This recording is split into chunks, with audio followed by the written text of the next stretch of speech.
என்னை ஆட்கொண்டவரும் நான் சேவிக்கிறவருமான ஆண்டவராகிய இயேசு கிறிஸ்துவின் நாமத்தினாலே அன்பினல் வாழ்த்துக்கள்.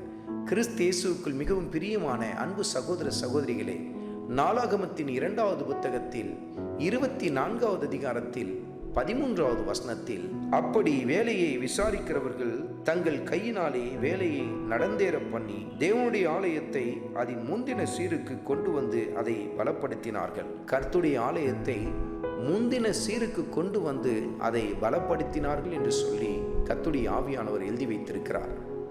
அப்படி என்று சொன்னால், முந்தின சீரை இழந்து போன கர்த்தருடைய ஆலயம், முந்தின மகிமையை இழந்து போன கர்த்தருடைய ஆலயம் மீண்டும் அதை புதுப்பித்து முந்தின சீருக்கு அதை கொண்டு வந்து பலப்படுத்தினார்கள்.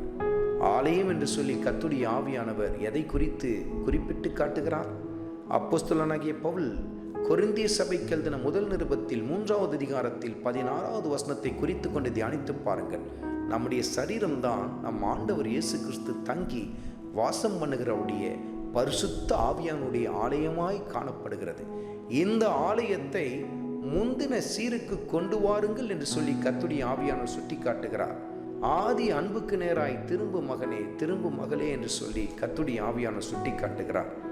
ஆண்டவரோடு கூட உன் நேரத்தை எவ்வளவு அதிகமாய் செலவழித்தாய், எவ்வளவு அதிகமாய் வேதத்தை வாசித்தாய், தியானித்தாய். ஆனால் இன்றைக்கு ஏன் தளர்ந்து போய்விட்டாய், சோர்ந்து போய்விட்டாய்?